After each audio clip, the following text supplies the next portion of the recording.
Welcome to the MotUS Edge, where we celebrate business, primarily youth sports facility management, leadership, and motivation. Co-hosted by Stacy Rowe, Cole Stott, Kevin Brubaker, and Casey Jones. We are here to fill your cup with knowledge, laughter, affirmations, and comfort knowing that you're not alone. You can and will succeed with the MotUS Edge. Hello and welcome to the MotUS Edge. I'm Stacy Rowe here with Casey Jones, Cole Stott, and one of my most favorite people in the world, Bettis Richardson. Yeah, man. Yay, The myth, super excited. the legend. So excited to have you on today, Bettis. Same. Excited to be here, guys. So I know you've got all kinds of fabulous things going on in your life, but we want to take a step back really quick to your early days and kind of tell us a little bit about how you got into cheerleading and dance. Oh, okay. How did I get into cheerleading and dance? I guess I would say I have an interesting story. I started with high school. My sister was 2 years. All of her hot little friends, and I would help them. And what ended up happening is there was this all-star thing starting to happen, and I started choreographing a local team that was kind of new to the game and figuring it out. And as I was helping them, I was like, I want to do this. This is really cool. What is this? And I was already teaching dance. I was like 14 at the time. I was already teaching in dance studios. I was, hip hop was still new. So I was teaching hip hop in dance studios. I was like working with all the local dance teams at the high school. Was it hip hop or was it street jazz at the time? Come on. No, it was actual hip hop. Like nobody could teach it. Nobody knew what it was. So funny enough, I was a 14-year-old kid teaching at like 3 or 4 dance studios locally. Wow. Because that's pretty awesome. Like, who knows what is this thing? How do you know? And this was in Miami, Fort Lauderdale, yeah. Fort Lauderdale. So what kind of hip hop back then? Well, technically at that time it was like, if you knew, more of the 90s vibe with, okay. I'm trying to think, the Fly Girls, and it, almost like even hard rap. It was a lot heavier, yet the movement was all new and fresh. So I would actually label what I ended up teaching. Excuse me. What I ended up teaching in the dance studios was more of a jazz funk, because they could not get the hip hop at all. Nobody could understand the language and the culture. But yeah, with what was happening, all this was happening. So all these teachers and all these people started talking about me, and then I just happened to get picked up to do choreography for an all-star team that wasn't even attached to the school. It was just, at the time, my girlfriend was cheering on the team, and they just needed a choreographer to start a dance team. So I started their dance team, and then I remember they were like, "Oh, come to our practice." I was like, "Okay." Went to the practice. Like, what is this? Like, it was the all-star cheer world, right? And they were practicing on the field in the grass. Yeah, it was that type of thing. Like they were still new. I think Top Gun at the time had only been out for a year or two that I knew of. Like, so they were probably still practicing in the grass, also. Maybe. I mean, or FIU. I think it was 98, 99 where this was all starting to happen, and I was just enamored by it. And after I choreographed for them, the coach would say, "Hey, you should come to one of the competitions." And I was like, I'm like a 14, 15-year-old kid, like, sure, not even knowing what it is. And then I get there, and I remember seeing Top Gun and going, I want to do that. What is this? I was just hooked. I wanted to be a part of it. I wanted to cheer. I wanted to choreograph more. I wanted to coach, all of it. Anything I could do, I was hooked. So what was the team that you actually were doing the choreography for? They were no longer in existence, but at the time, their name was Rockets, All-Star Rockets. Okay. Cool. And long-standing friend, her name is Louise Batista. We co-coach, like it was my first co-coach relationship. Yeah, I love Louise, and we're still friends. We're actually writing a cheerleading script, right now. Funny enough. Awesome. Multiple projects, and we've been in each other's life this whole time. It's been really cool. So, cheerleading for me has always been a really interesting outlet because I'm very artistically motivated, but very sports driven and competitive and hyper athletic. So it was just for my ADD, it was like in one-stop shop. I need nothing else. It's all here. Everything's there. It's really interesting to me that you talk about how you were kind of recruited into all-star cheer, much how I was recruited into college cheerleading, and I think for a lot of males, it still happens today. It's just, hey, come try this. And then you go and you look at it and you see it and it's like, man, I got to do this. So much has changed in the all-star world. I mean, it's like a different world than it was 25 years ago, but then so much is the same. We're still trying to get the guys involved the same way. And I know some colleges are as well. So. Absolutely. Yeah. So you did eventually go to Top Gun, correct? And cheer on one of their teams maybe for a year, I feel like, or two? Yeah, I think, I'm horrible with the years. Sorry. Forgive me, guys. The time doesn't really matter. It was like a year or two ago. Just last week. Right. I graduated high school and immediately went down. So I ended up joining their open, trying out for their open team. And it was their first or second year of their dance team. I cannot remember, of their open dance team, which at the time, open is now level 7. And, it was one of those things where it was so fresh and so new to have adults in All-Star. It wasn't, very normalized yet. So it was interesting because I was desperate to be on the team, but I was living in North Fort Lauderdale specifically. And, that's an hour drive. And, it was just one of those things with traffic. It wasn't not happening. Nowadays everybody does it. They fly in, they drive in. But at that time it was just unheard of. So once I graduated, it was my thing. I drove down there and I think I cheered for at least 3 to 5 years. I can't even remember exactly how many, but yeah, definitely a few years, and competed on their dance team for a few years as well. And it was funny because, Victor and Kristen are family to me. I would go on vacation with them. Like we're still to this day, they're family. And, it was an interesting dynamic to experience all these other people that love this sport and want to do this. And they're just as crazy as me, just as loud, just as passionate. And, everybody's struggling too, to whether they're learning a tumbling skill, a stunting skill. You think people just are, they have it. And you're like, oh no, they're learning it too, or perfecting this stuff too, as they're going. So I was enamored by that. And then, I was there for years, cheering actually.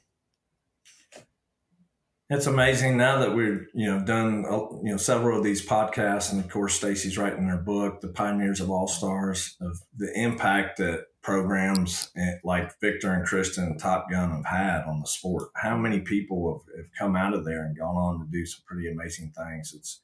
It's like a reoccurring thing. It's from the late 90s, early 2000s, probably. I don't know. I feel like 15 to 20% of the industry kind of was spawned out of something that Victor and Kristen did, which is amazing. Yeah. They're such innovators, always have been. And, so consistent with that, which is, it seems interesting. Like, oh, they're really good at that. Come on. Continuously innovating. That's something else. That's just, it really is. Yeah, it really is. And the more I've gotten to know them too, I'm actually just like, they're so kind and gracious as well, which I think makes them, pretty awesome people too. It's not just the innovation, and it's not just what they've done. It's just, they're also very kind and gracious people, which is awesome. So I have a funny story about Bettis and myself and how we met. Let's hear it. Here we go. So when I was, younger, only just a couple of years ago, still coaching in the gym in North Carolina. And we had just opened, I think, a few years. I don't know. We were definitely in our new building. So we were at least 3 or 4 years old.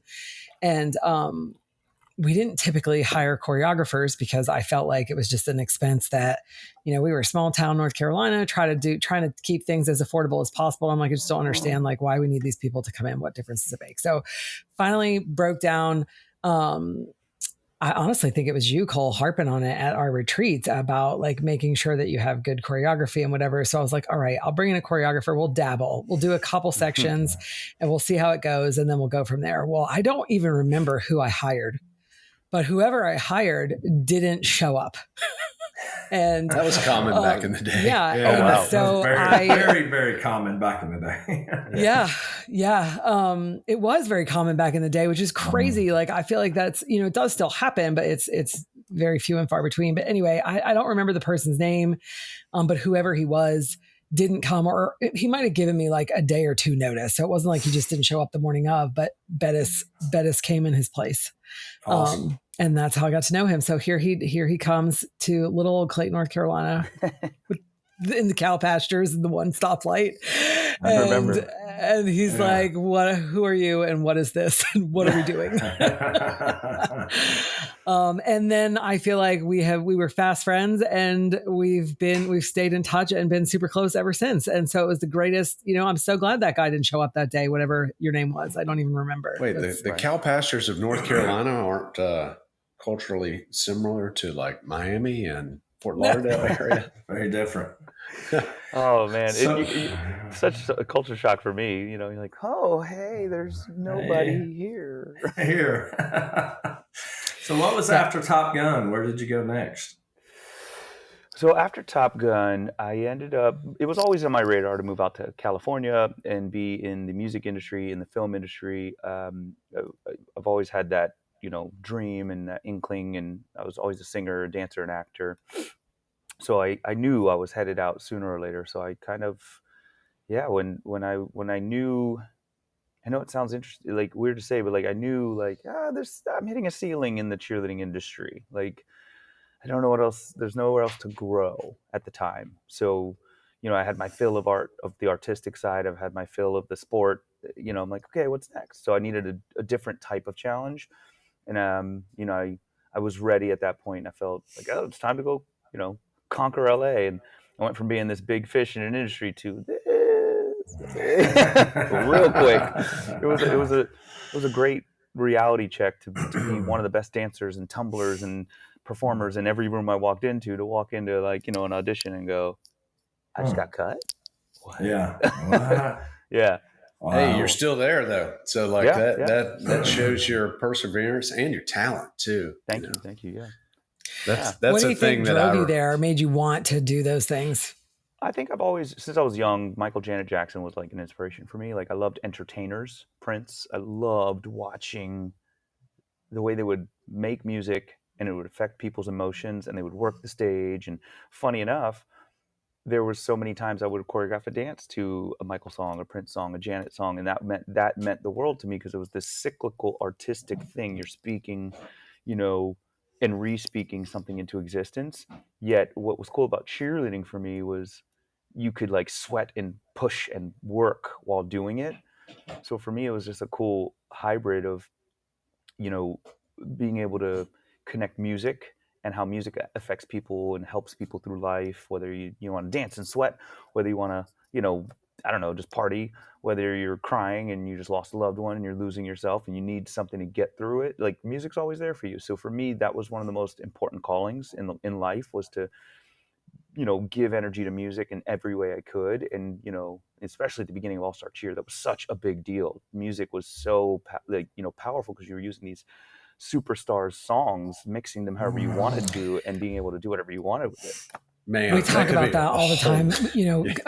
Cole brought up the book. I don't even know if I've talked to you about the book that I'm writing for cheerleading. I don't know that we have even discussed this, but I'm writing a book called The Pioneers of All-Star Cheer. So it's the first part of it is the history and evolution of All-Star from the very beginning until present day. And then there's several chapters that honor like each of the pioneers throughout the process. But anyway, I've done over 100 interviews for this book, and everybody that I talked to, there wasn't one single person that didn't talk about the music and how awesome it was and how much of an impact it had.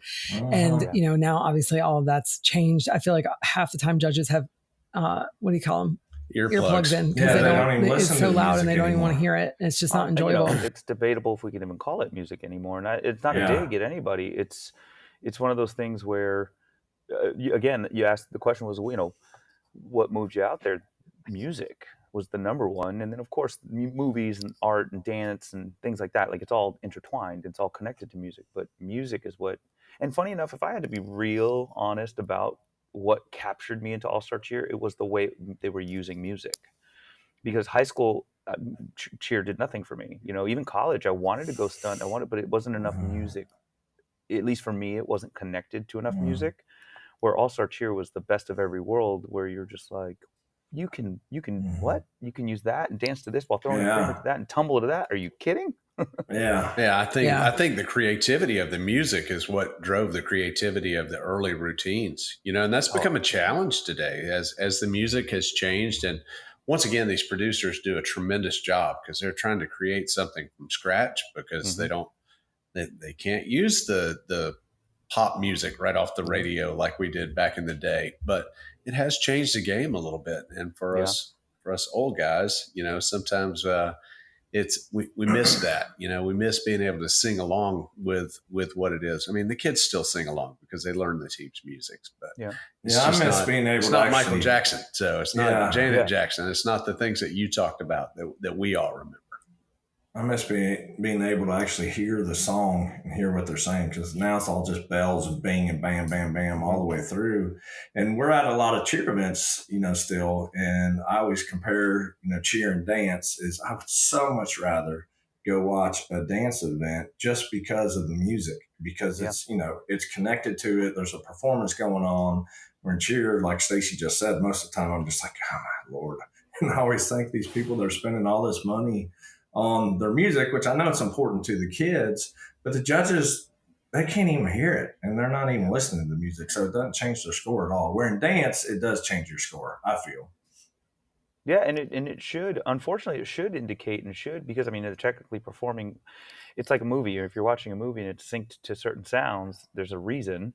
So it should have an affectation. The unfortunate reality is it doesn't actually help as much as it used to, or it's not elevating their score as it would have.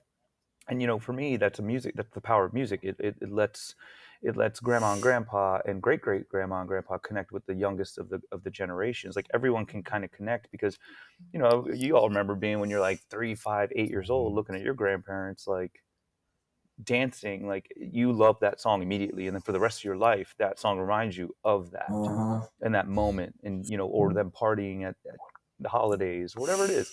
So for me, I do believe it's missing. And interestingly enough, I'm still in the industry, but I definitely stopped judging immediately. I was done. I was like, nope, not judging, never again. Like, I can't. Especially as I'm a singer-songwriter, music means so much to me that it felt so dismissive, the disconnect, that the industry at all kind of felt, at least for me, that it was like, it's okay to disconnect from music. I was like, it's just not.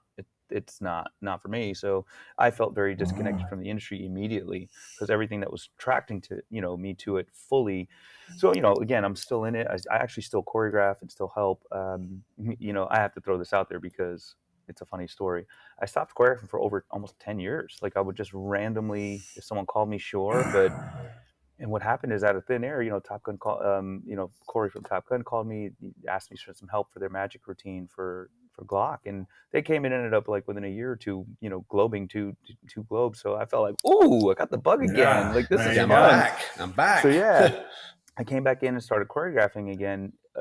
But it's funny because I had to completely change my whole MO and how to communicate with the cheerleaders and the coaches, and what's important and what's not. And it baffles me because, music is everything. So it was like, they still haven't figured out this music thing. Okay, no problem. But, that's just me.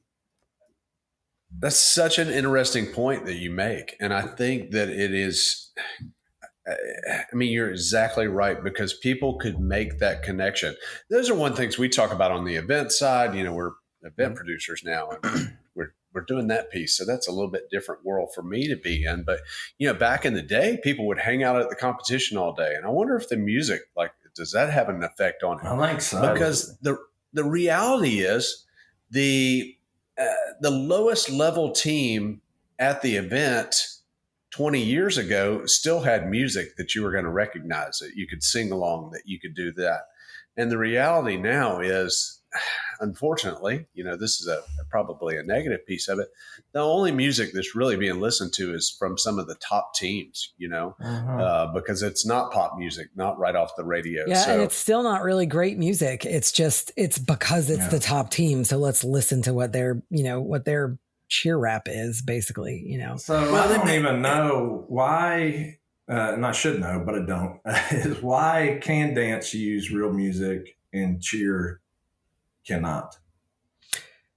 So dance can't. They're in the same boat, but dance uses a lot of different cover songs, or you can use Just a whole full song. piece of actual music. Yeah. A cheer team could do that. As a matter of fact, I was talking to Victor and Kristen when I did their interview, and we were talking about the music, and I was like, Victor, I'm going to give you a challenge. I want you to use one song, and I want you to kill it, and I want you to change the game with music. Bring us back to the music. I'm like, you're the guy to do it. If you do it, everyone will do it. 100%.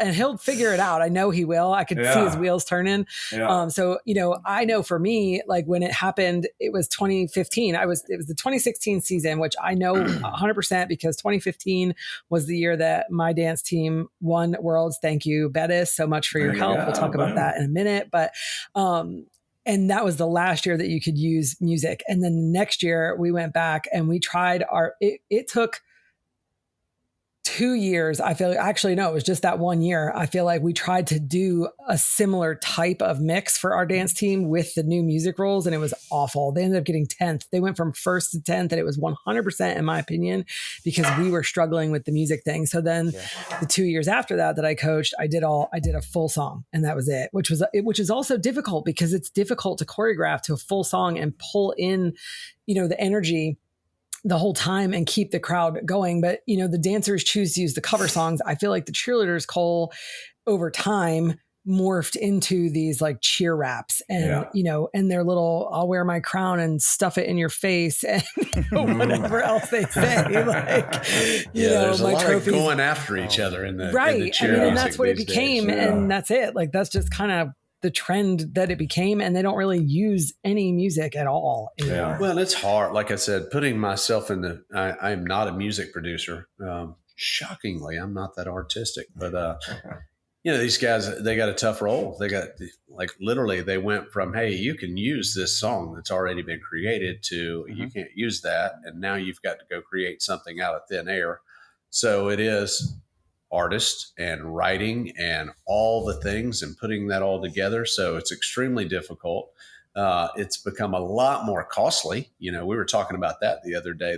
The cost of cheer music has gone up percentage wise far greater than anything else we do. Yeah, it's ridiculous.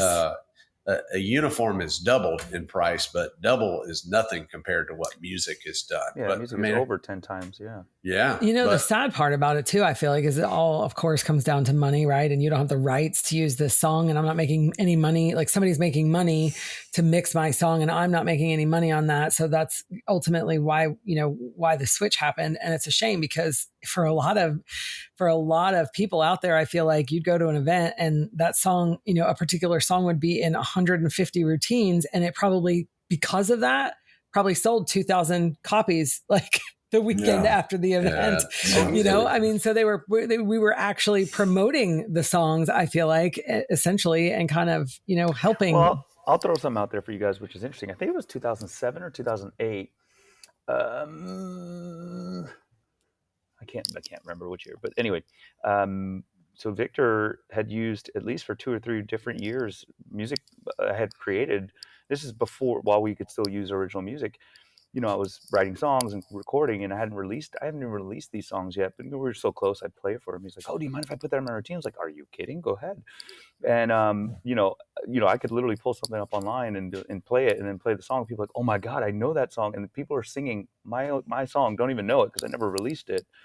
But it was funny that it was just such a different thing, right? When you can have all this produced music and songwriters and singers that do what they did, and it's being shared and reshared. And what's interesting now, that I've been contacted, I've been asked to sing songs, and I love that it gives work to singers, to writers, to rappers. I do love that. It's a different thing, but it does take a lot of energy to get someone to go sing something and write something and create something that, and the gym wants it to feel and sound like this, and that takes time, it takes effort. And so when you think about it, if someone's asking you to sit down for an hour, write something, and then for 2 hours record it, and then it's got to be mixed, that's 4 hours of labor with 3 different people. Yeah, so for one song. For one part of the mix that's 3 seconds long. Right. That might be 4 8 counts, maybe. Yeah, so it starts making sense. Yeah. not to veer off the song topic, but one of the things I want to point out, because we have you on here, and I want the world to know how special and amazing you are. It's one of my favorite things about Bettis and getting to know him and just having him be a part of my life is, I've worked with a ton of people over my years. Almost 3 decades now. Gosh. Everybody's different, and everybody brings different things. And there's so many brilliant, amazing, incredible people in our industry. But I think that my favorite thing about you and what connected to me to you so much was just you give so much, you pour so much of yourself into the kids, into the coaches, into myself. When you came, you helped me grow. You made our program better, cheer and dance. You made our athletes better athletes, better dancers, better cheerleaders, but better people. And not everyone does that. And what I value most is your willingness to provide honest feedback, because it is very difficult to find people that will give you honest feedback, because they don't want to hurt your feelings. They want to be polite, and they're like, oh no, that was great. And I'm like, but you're not doing me any favors by telling me that. Yeah. I need you to tell me the truth. And you were one of the few people in my life that would always call me out or tell me, that does not look good, or that does not look the way that you thought it did, or you can do better than right. Or you can do better than that, or I'm disappointed that you didn't do better than that, or whatever the case may be. And so that is just such a wonderful part of who you are. And I just wanted the world to know that. So there you go. That's pretty cool. So Bettis, something that sticks out for me. I mean, we were talking before the podcast, and literally, I don't think we've laid eyes on one another in nearly 25 years. It was early 2000s when you were doing some work at Stingrays, and heck, I don't even remember how you got there. Maybe just followed in some of our choreographers, or they recommended. Before social media, right? Pre-social media. Was there before social media? There was pre-social media. I recall, and Stacy, you've got to remember my first few years. Before 25, you can't rent a car, so. Before social media, before you had to have print maps. Like, it was really hard. So I personally had to rely.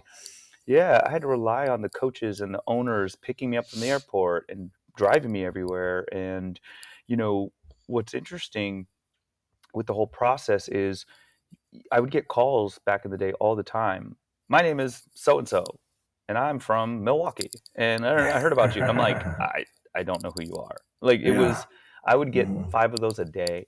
Wow. Like, there was a moment where I was so hot in the cheer industry that, like, funny enough, people were so afraid of losing their gig. Going back to what Stacy was saying, that's why people wouldn't tell the truth. I didn't care. Like, I love doing what I do. If you're not going to hire me, someone else will. And if not, I teach dance too. I choreograph dance. I was always kind of in a place where it was never a need. Right.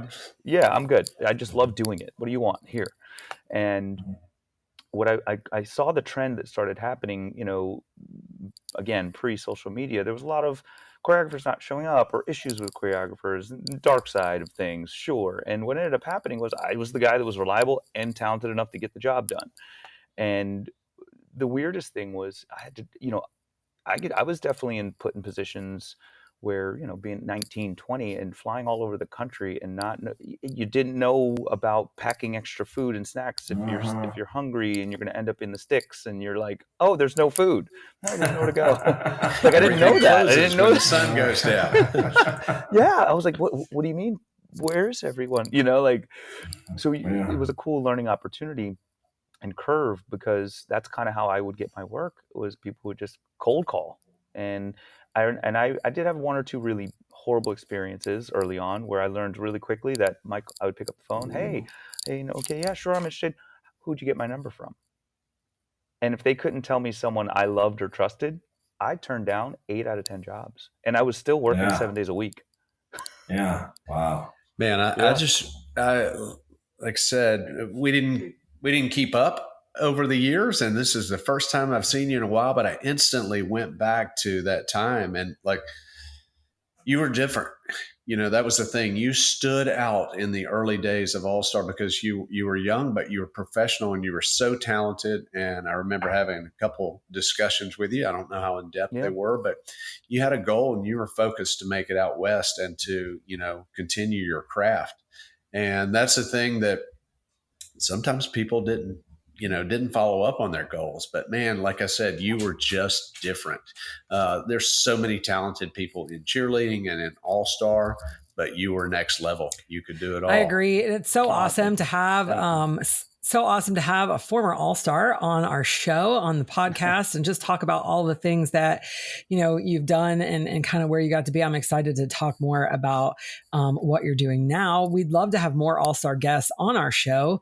So if you'd like to be our guest, you can do that by going to www.joinmodus.com/podcast and fill out the form that says be our guest. Since we've been talking so much about dance, give your dancers the best competition experience when they attend a Stage 8 Dance Brands event. Stage 8 Dance Brands is by dancers for dancers. Don't miss your chance to attend Stage 8 Dance Nationals in Orlando, Florida. It's an awesome way to end your season. For more information, go to stage8dancebrands.com. That's STAGE, the number 8, DANCE, brands, brands.com, stage8dancebrands.com. Wow, you got it right this time. Yay. One thing, I can Stacy, spell today. as smart as she is, she has a really hard time spelling websites. So do I. Stacy and Casey. It must be a rhyme in the name. Yeah.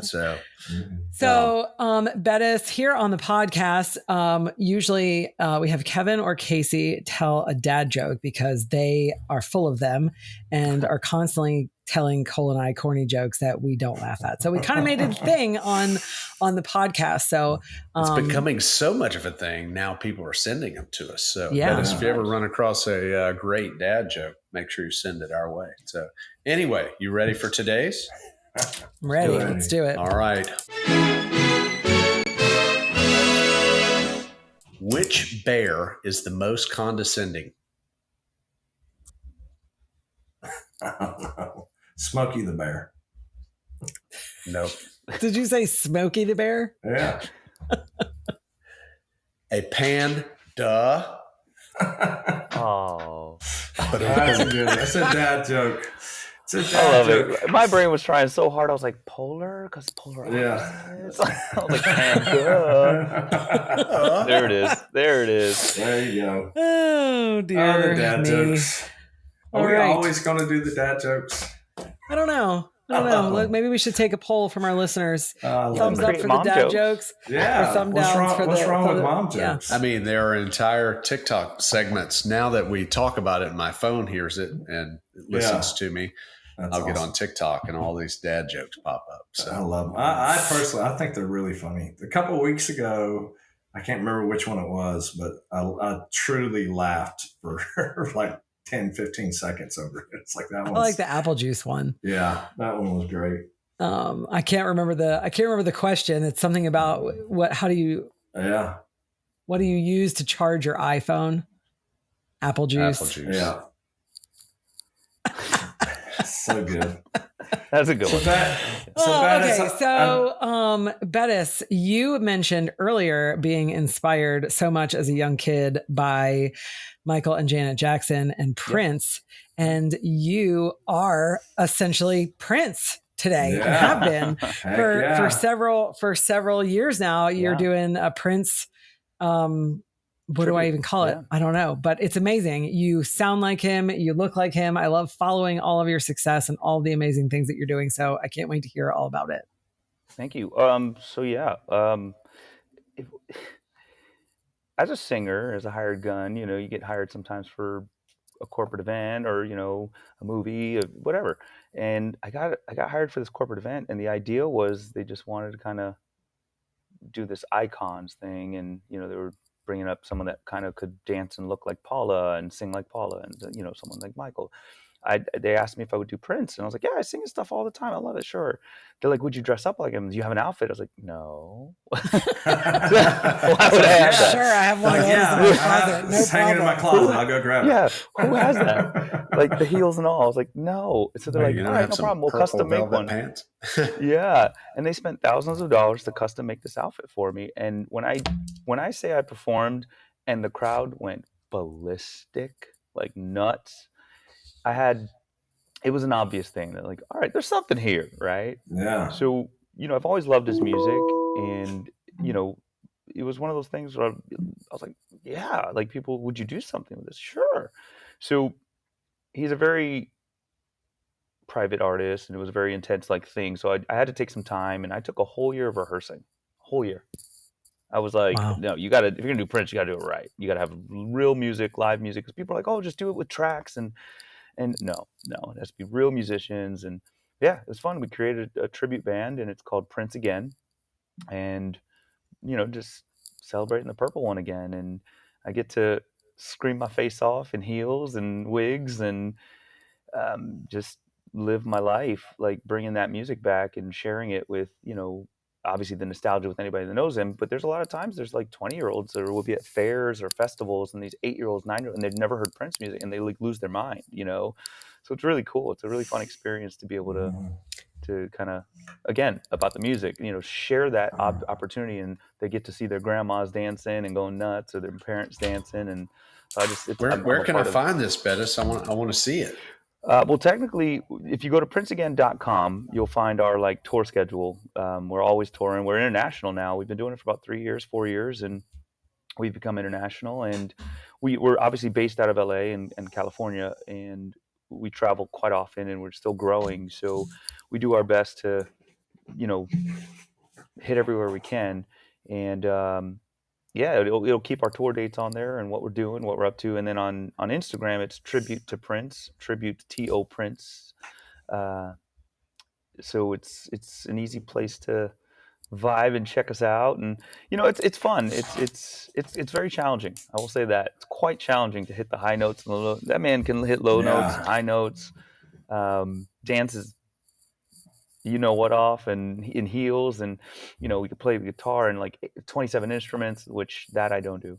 I was about to ask if you play the instruments. I do play the guitar, and I do play the piano, and I'll play the piano every once in a while in the show. And I'm going to start adding more guitar, rhythm guitar and stuff. But he was just so beastie that I leave it to someone that's their craft. Like they've been playing for 30 plus years. That's the guy playing his parts. Yeah. Chris and I got a record player recently because I don't know why, but we got a record player, and we started buying all these records, and was our favorite thing when we work from home. We put the records on. It's good for me because it's so funny. You become so accustomed to like a iPod or just Pandora or continuous music, right? But when back in the day, when you were listening to a cassette tape or even a CD player or a record player, like there's an end to the music. And I forgot about that. But it's really great because it forces me to get up out of my seat. And anyway, the point of all of this is we have a Prince album. And ironically, when I play my Prince album, I think about you. I'm like, yay, awesome. Bettis. I love Bettis. I miss Bettis. Where's my awesome. Bettis? That's awesome. Yeah. Mm-hmm. Yeah. So Prince is my wife's favorite artist. Wow. And we were fortunate enough one time, he was playing in Knoxville, years and years ago. I'm trying to remember the year. It may have been, like in the 90s. But there was a club called the Underground, and unknowingly we kind of snuck into the after party. And we never actually got to say, to meet him and right by, but he was within like 10 feet of us, and he stayed for like 3 hours. So it was pretty cool. But Stacy, now that we've changed kind of the vibe of what we're doing at our Nashville party, it might be something cool to bring Bettis in and the whole band. Let's because it'd be really neat to have, former all-star cheerleader. So we're doing, part of the launch of the Pioneers All-Star, we're doing this. It just keeps getting bigger and bigger and bigger with like a red carpet experience. And I keep getting more and more stressed out about it. And we're doing it at RCA's, what is it called? Studio something? Studio A. That's not confirmed yet. Yes. So but we're looking at the cat out of the bag a little soon. So this is all the ideas that we're working on. Cole's going to talk it into existence. It would be really cool to have, also former all-star cheerleader, now, doing the Prince gig would be super cool to roll that out if we can afford them. We're doing we're balling on a budget over here. Yeah, the book launch is what we're doing a book launch party. So we have you and I Bettis, we need to catch up, like just on life. It's been Absolutely. a minute. It's been a minute. But anyway, of course, I know we text and tell each other that all the time. But I'm writing this book, as we talked about, and Cole and Casey and myself, and also Kevin Brubaker, we have an entity called MotUS, where we basically just we have a group of gym owners that are work together to help each other grow, and it's a whole lot to it. Casey's going to tell us about it a little later on, but we're doing our business conference that we host every year in Nashville for 2 days. And so initially the book was going to come out in July or August, but I got behind on the schedule. Really what happened was more and more people kept saying, oh, you need to talk to this person, you need to talk to that person. And my list of like 25 people to interview for the book turned into over 100 people. And it just continued to push and push and push. So how many anyway, pages once it all got delayed, we were like, hey, Right. let's couple the book launch. You know, it's always nice to do a party when you release the book and celebrate and, you know, whatever. Fun fact, Cole was at my very first book launch in 2021, I think it was 2022. I don't know. Anyway. And so we decided to couple it with the MotUS Business Expo. And, you know, we always do a party Monday night in somewhere on Broadway. And in my mind, I was thinking, you know, we'll just have our MotUS party. You know, we always do giveaways. We get on the mic, we have a band, people are, you know, having a good time, chit chatting, whatever. And I'm like, we'll just have some books there. You know, we'll do a couple quick little things for the book and I'll sign some books and we'll call it a day. Well, it has turned into this big, fabulous, to do that we're doing. And so, yeah, I mean, I'll connect with you after this. It'd be awesome if you want to come and that'd be sing fun. and be our entertainment. That would be Let's fantastic. Let's figure it out. And it's an excuse for us to see each other, which would be awesome. That would be pretty awesome. And I think that my brother and sister are coming too, and they would love to see you as well, because Bettis Bettis has been working with me for so long, and we became such good friends that he literally actually knows my sister and brother-in-law and brother and sister-in-law and all of my nieces and cousins, my dad. You've met my dad. I think you've played volleyball with my dad. Wow. You're just part of the family. He totally is. He totally is. I was thinking when Bettis was kind of going through all of his stories and he was talking about people like the gym owners having to pick him up and travel him around, I was in my head thinking about the different views of Stacy picking Bettis up from the airport and how it was just me and loud music and, you know, young, married, but no kids, and into like, oh, got the baby in the backseat. Oh, now we got 2 babies in the backseat. You know, I remember the timeline was going through my mind back then. I mean, you picked people up and you carried them around and you brought them into your home and you had dinner together. It's different now. It's different.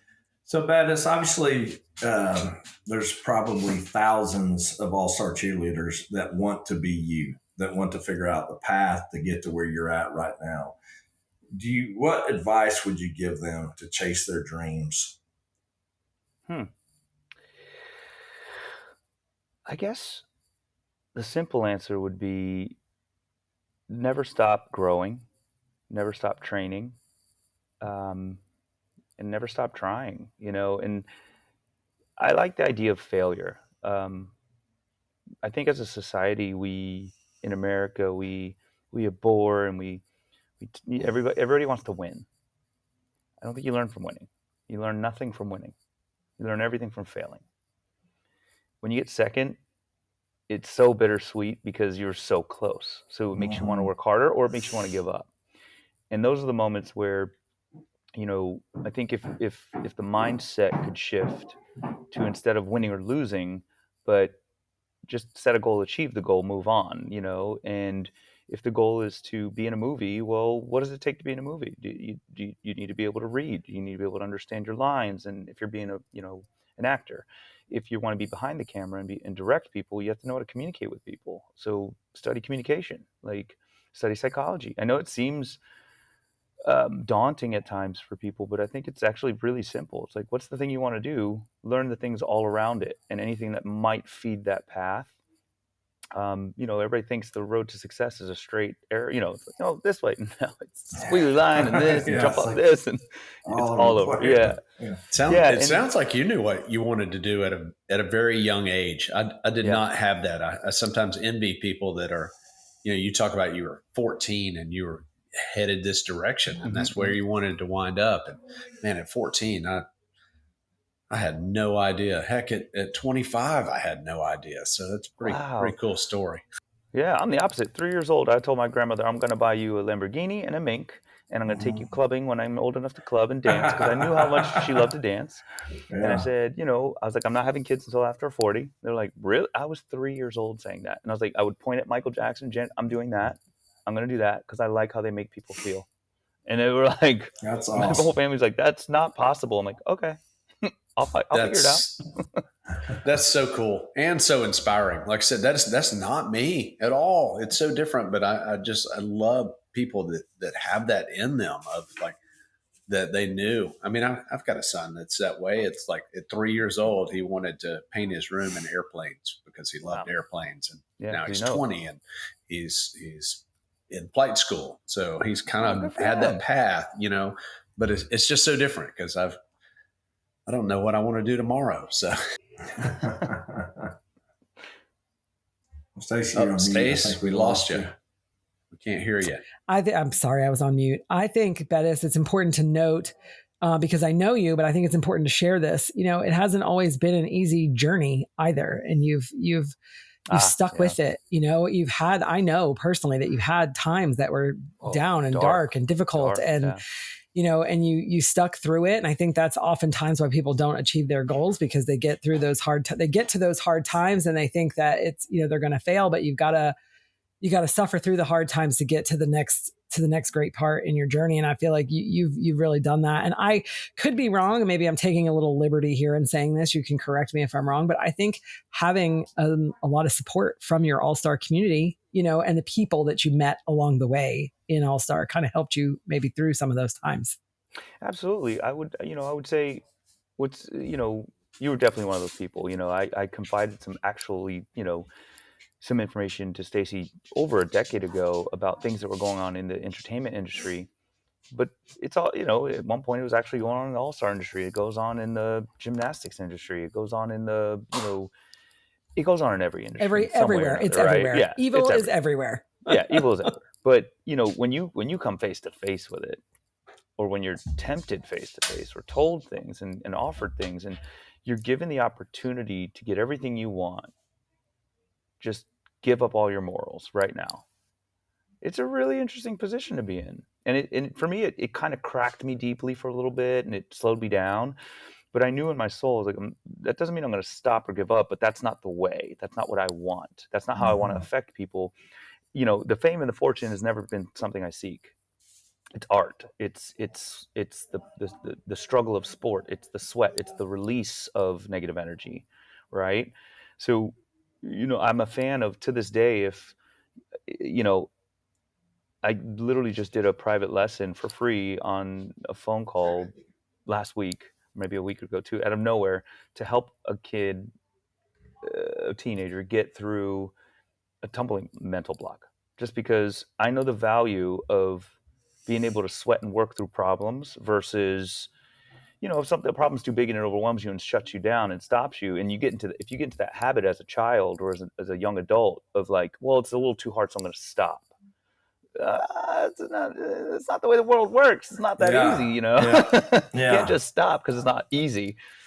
But I just think it's really important to in the All-Star community, and friends have always, and funny enough, Victor and Kristen years ago, we failed. We tried doing a situation with music where, like, oh, what if we write a bunch of songs and make a Top Gun library of music? And it just didn't necessarily work. It's not as easy as you think to just, do, but we were trying, we were innovating. So I agree. There's always been support in the community. There's always been, I call it, when people ask me, what is All-Star Cheerleading about? I was like, it's, and it's not disrespectful, but I've always jokingly said it's the retarded the dancers, the retarded gymnasts, the retarded circus people that couldn't do that and didn't want to do that, came together and created a sport that was more fun and better than all of that. And we just decided that if we can't be in your club in the way you want us to be, we're going to do our thing. And it's been my running joke because, if someone wanted to be a professional dancer on Broadway, you don't have to be. You can literally be an all-star cheer, whether you're a dancer or just a cheerleader, and you'll be on the same type of stages with the same, just as big crowds. Like, people are like, oh, how was Broadway? I've done Broadway. It was great. It was no more fun than being on an all-star team with that crowd. It's the same thing. And still you know, entertaining. when you enjoy your team, when you have like, oh, I love being with these people I'm with, you know what I mean? It's a great experience. So, you know, there's so much to it, and there's so much. I don't know if you guys know. Have you guys heard about this? But there's like massive companies, major companies, seeking out cheerleaders now to hire on their upper levels in and out of the industry, just because they know how to work with people better. They know how to handle problems better. And that's a psychology that wasn't there 20 years ago. Now it's like these companies are looking for cheerleaders. I always say, man, it's the ultimate team sport. You got 2.5 minutes. There's no timeouts. I can't fill anybody in the middle of the routine, and I got to figure it out, and I've got to make it work. And there is really no other team sport that's like it. It's pretty cool.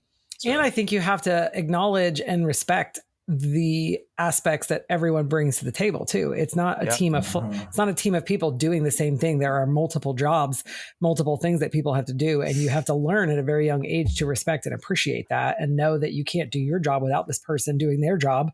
You know, those are all a lot of really important life lessons. So, Bettis, I really appreciate you sharing your passion for the arts. Of like, it just sticks with me what you said a second ago about not seeking fame and fortune. You know, it's more of just seeking the arts and bettering your craft. And I think that's so cool. And I think that's a great message for young people, you know, because it doesn't matter what sport you're in or what you're doing in life, the struggles are going to come. And I think that so many times in cheerleading, they're like, what's this mental block? That's so weird.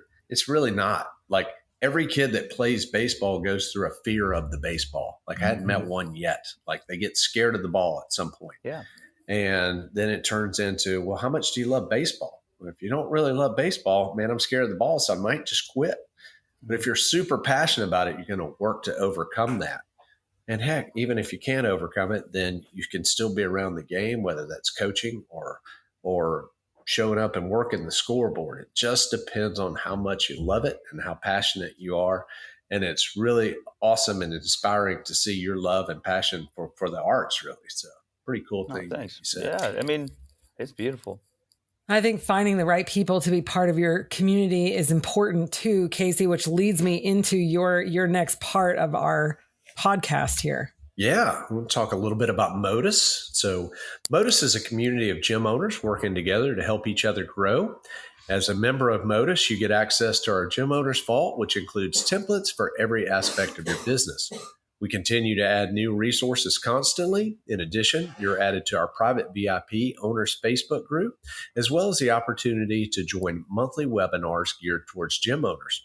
You also receive amazing discounts from our Prime Alliance events producers, the Cheer Expo, Choice Events, All Out Brands, All Day Cheerleading, and American Spirit Championships, and our awesome affiliates, Infinity, Cheer Sounds, Bookshop Fundraising, and more. As a member of the MotUS Business Expo Conference, September 28th through the 30th in Nashville, Tennessee, is included in your membership. It's an awesome business conference with 2 days of business development, leadership, and growth. The Business Expo is designed specifically with gym owners in mind. This year, we're hosting the Pioneers of All-Star Book launch to celebrate the pioneers and the book. So we would love you to join the movement today at www.joinmotus.com. That's www.joinmotus.com. And if you come to the MotUS Business Expo, you might get to meet Bettis in person because he might be our band, our singer, our That would entertainer. happen, yeah. That would be awesome. Totally. That would be great. And it fit right in because Cole and I have planned like a 30-minute firework and pyrotechnic show afterwards, Stacy. Awesome. We hadn't told you about it yet, but this will fit in just perfect with that. At this point, I wouldn't be surprised. Like, nothing surprises me. Cole's like, let's do this. Let's add this. Let's put this in there. And Bettis, I think we forgot to mention that all the pioneers that are in the book are invited. And so far, the response has been overwhelmingly positive. So many of the original OG cheer people will be in attendance as well, which is pretty cool. So, all right, let's see. I don't know. I'm going to put you on the spot, Bettis. I don't know if you're going to get this or not, but we always read a quote, and we read a quote from my favorite business/leadership author, And it's the same person every podcast. Do you have any idea who I might be talking about? No. That's a tough one. No, you want to even take a guess? That's a hard one. All right. It's I know Simon's. my favorite. Who's your favorite? One of my favorite writers ever is Paulo Coelho. But it's not business. It's just, anyway. Well, yeah. I mean, I have a lot of really great, awesome authors that I love to read too, but not business. They're not business either. My favorite author is Stacy Rowe. I still have your Let's go, book, Stacy. actually. Yeah. Right. Thanks. I appreciate that, Casey. I still have your book. I have to give back to you. What book? Oh, I don't know, about chess. Mastering. It was a Okay. metaphor. Yep. I can't think of the title. Anyway, so you have to come to Nashville now so I can give you back your book. John C. Okay, so Maxwell's another one. Simon's, what'd you say? Sorry. I said John C. Maxwell's another one. Oh, yeah. There you go. Good one. Yes. Okay. So Simon Sinek is my favorite business leadership book author, and he has a lot of quotes. And so today's quote that we're going to read to you to unpack is, life is beautiful, not because of the things we see or the things we do. Life is beautiful because of the people that we meet. Love that. Yes, I love that. I couldn't agree more. I don't know about you guys, but one of the things that I've been kind of catching myself saying a lot in conversations over the past 5 to 10 years is, and COVID is a prime example, but if you can't experience something positive or negative with other people, all of a sudden the experience doesn't hold the same value. If you, for example, you win an all expenses paid trip to Hawaii right now, but you have to go alone. It'd be fun, but nowhere near as fun as if you could take someone with you, or if you could go to somewhere less exotic and fun, but with someone you really enjoy being with. So I couldn't agree with that quote anymore. Like that's life, baby. It's like, find your vibe, find your tribe. Yeah. Yeah, I totally agree. As I have aged, I don't feel like I need to be around as many people as I used to. But I guess, the age-old thing of my circle has gotten smaller. But that is the thing, man. I want to enjoy and life's experiences with others, with my family and my friends and my loved ones, because it's just not as cool when I tell them about it. I want them there with me. So I remember, the years that we worked together trying to develop the kids in Clayton, North Carolina. It's not like there was cheerleaders and dancers to pull from everywhere. Like, we talk about building kids from the ground up, like legit. That's what we did. You were part of it. And I remember in 2015, when Supernovas won Worlds, my team of 25 athletes and Carly, my coach. And I feel like, were you there that year? You weren't there that year. I don't remember. I don't feel like you were there that year. So they were all hugging and jumping up and down. There's pictures, and I am off to the side of the stage with my phone in my hand, bawling, talking to my husband on the phone because he was not there either. And it was so funny because, we had parents and staff and friends coming to Worlds every single year to support. And I feel like everybody was like, okay, we get so close, but it's never going to happen. And that particular year, hardly anyone came. Because they were like, it's just another year. We love you guys, but go have a good time. My husband wasn't there. I know my sister had been every single year. Lauren was on the team, her daughter. Yeah. And, she didn't come. And so anyway, the point of that is I agree. I wanted to celebrate with my team, but in that moment, I just wanted to hug my husband and he wasn't there. So I was on the phone sobbing, we won. Sean Timmons was standing there next to me, with his arm around me, just kind of being a part of the moment because my husband wasn't there anyway. And then I went and celebrated with my team. It was pretty awesome. But I agree with you. When you were talking about it, I would love to go to Hawaii. It's beautiful. And I would have a good time by myself, but I'd much rather go with somebody that I would want to spend time with. Yeah. So, yeah. Well, Bettis, it's been a pleasure to have you on our show today. You're just such a bright light and a beautiful human. Well, thanks for having me, guys. This is fun. This is nice. I love that you guys are doing this. I'm very needed. Really, yes, really thank you excited for coming to see you after 20 years. Same. I've missed you. If you're ever make your way to the East Coast and around Atlanta, man, I'd love to get together. So you're still there, right in the same area? Yeah, same area, awesome. man. Okay. Same area. And where are you from? Where are you at? In Knoxville. Okay, you're in Knoxville. Yeah, so a challenge What's the for reason I'm here, Nashville. Bettis? Yes. a challenge for Nashville. One of my favorite Prince performances was halftime of the Super Bowl when he had to play in the rain. Oh, absolutely. So the show keeps getting bigger and bigger. So we're going to get some rain in there. So practice. Oh, I love it. And as long as we have purple lighting it, so it's purple rain. I mean, come on. Yeah. No, it'll be good. We've got actually a group that's helping us produce the show. That's legit. That, you know, actually they do a lot of big time shows that we're fortunate just to have that relationship with them. We're just figuring out what all we're really going to do. We might be in Nissan Stadium before it's all done. I don't know. I love it. Cole likes to dream big. Well, on that note, thank you guys all so much for tuning in today. Be sure to follow us on YouTube at the MotUS Edge. Check us out on Instagram, Facebook, and X at Join MotUS, and give us a like if you like what we're doing. Wherever you listen to your podcast, make sure to give us a follow. And if you're a gym owner, join the movement and sign up for MotUS today. Thank you all for listening. We're excited for you to have the MotUS Edge.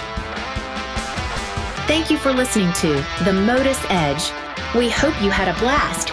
Join us next week for more on business, leadership, and motivation. Subscribe and follow the show where you get your podcasts. Subscribe to our newsletter at joinmotus.com.